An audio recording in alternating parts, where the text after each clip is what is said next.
The game of the day, especially with these two quarterbacks, the battle of the Beltway. Lamar Jackson and the Ravens hosting Jaden Daniels and the Commanders. Both teams are coming in hot. Washington has won 4 straight. Baltimore has won 3 in a row. It's the Ravens, though, that are a 6.5-point home favorite with a hefty total of 51.5. And everybody is loving the Commanders because of what Jaden Daniels has shown the last 4 weeks. 66% of the tickets on Washington, 58% of the money on the Commanders as well. We got ourselves a public dog here. What are your thoughts for those that are backing Jaden and the Commanders? I'm glad it's only like 58% of the money. I thought that Pac-Man was going to be way worse. But in this spot in particular, I feel like you have to take the points. Okay. We talk about trends a lot on this show, and this is one that I actually think is very applicable to Lamar Jackson. He's 2-13 against the number when laying at least 6 points since 2021, including 1-10 against the number at home in that span. You know, for Washington, we've seen so far this season, they've been underdogs against the Bengals. They were plus 7.5, plus 3.5 against the Cardinals. They won those games outright. Meanwhile, for the Ravens, they've been rolling. They played some tough games, whether that's Dallas, Buffalo, Cincy, beating them in overtime. But I feel like at some point, we see the Ravens always take a step back, especially in the second half of games. What's going to be important here is that this offense for the Washington Commanders is going to have to put up a ton of points. They currently are leading the league in points. Right behind them is the Baltimore Ravens. You have to keep up with this team in order to cover this number. But it does feel like a lot of points, a little disrespectful at the same time. I know the Commanders' defense isn't great, but you have to take the points. I think that's a great point about if you're backing the Commanders. Like, you must believe that Jaden Daniels is going to have another good game, win, lose, or draw.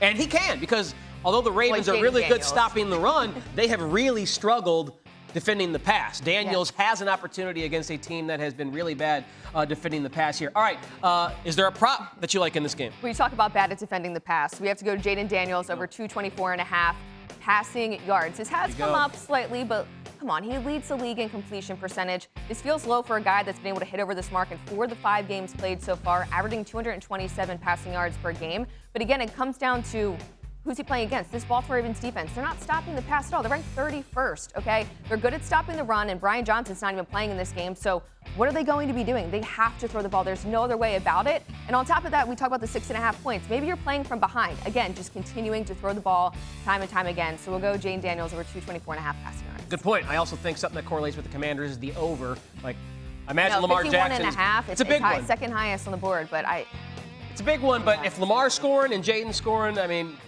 don't be a dork and bet the under in this game. Bet the over. It's Jaden and Lamar. By the way, we're not done with this game. Sal Palantonio is at M&T Bank Stadium. We're going to talk to him a little later in the show. Meanwhile, let's move to this matchup where the Houston Texans suffered a serious blow this past week. Had to place the NFL's leading receiver, Nico Collins, on injured reserve. He leads Houston in targets, catches, and touchdowns. Patriots have injuries of their own, ruling out starting running back Ramondre Stevenson with a foot ailment. Next man up, Antonio Gibson, who ran for 52 yards last week. But Pats fans most excited for this game because it's the debut of Drake May, 3rd overall pick in the draft. His first start coming at home, where New England is a 6.5-point dog to the Texans. All right, let's go live out to Foxborough, where we find Patriots reporter Mike Reese on the scene. Mike, the Drake May era starts today, so there's excitement there. But I'm curious how the Patriots coaches are getting him ready for this matchup and the level of concern they have about putting him behind an offensive line that, if we're being nice, has been underwhelming this season.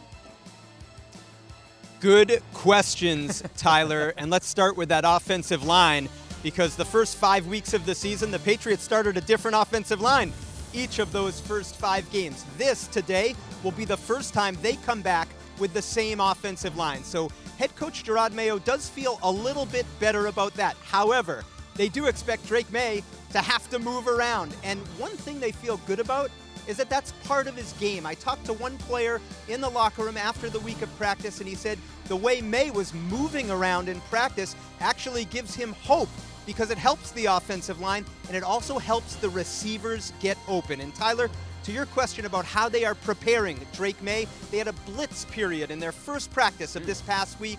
May went 6 of 6. They know he's going to face some pressure. They tried to get him ready for that, and they felt like he responded in that first practice of the week. Yeah, DeMeco Ryans and the Texans can bring it. They got Danielle Hunter and Will Anderson Jr., a couple of great pass rushers. Live on the scene at Gillette Stadium. Thank you, Mike Reese. Appreciate it.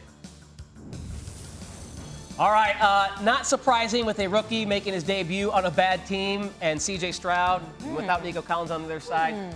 A lot of bets on the Texans, but look at the money. Yeah, I see you, Erin. I hear you saying, only 67% of the money on the Texans despite more than 80% of the bets. So what are your thoughts on this number? So what's interesting is this line didn't move as soon as Drake May was announced as the starter. It opened in -7.5. It's now at -6.5. What does that tell us? It moved a point in favor of New England. Why?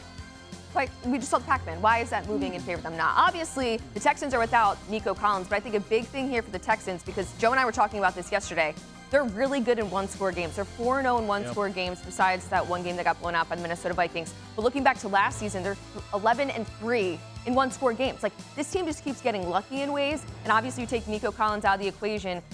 Even if you do that, he has so many different ways he can beat this team. This line actually would have been my Erin on the side of caution because I want nothing to do with it. It doesn't make sense why it's moving in favor of New England. It's a rookie quarterback. It's Drake May. And the defense isn't even good. And they don't cover the number. They're 1-4 against the number. They're 1-4 straight up. Like, there's nothing good to really say about New England. So I'm sure they're going to cover today. I'm sure that's what will happen. The way the NFL works, right? Just when you think something can't happen, of course it does. It's way too fishy. We talked about Nico Collins being out. That's a big loss for the Texans. Are there any props you can leverage with his absence? Yeah, it's a huge loss because obviously he was leading the team in targets and receptions. So we're going to look at Stephon Diggs go over 5.5 receptions for today. He's only hit over this mark in 3 of 5 games. But again, because Nico Collins is not going to be on that offensive line, I really think that Diggs could end up having a big game. And when we look at New England, they're 25th in passing yards allowed. They're also 26th in opponent total QBR, so C.J. Stroud could have a big day. Plus, they allow the 5th most receptions to opposing wide receivers. So I think Stephon Diggs could have a big day, over 5.5 receptions for him. Yeah, and because he operates in the slot, might avoid Christian Gonzalez, the great cornerback for the Patriots, a bit more than Tank Dell does. All right, now...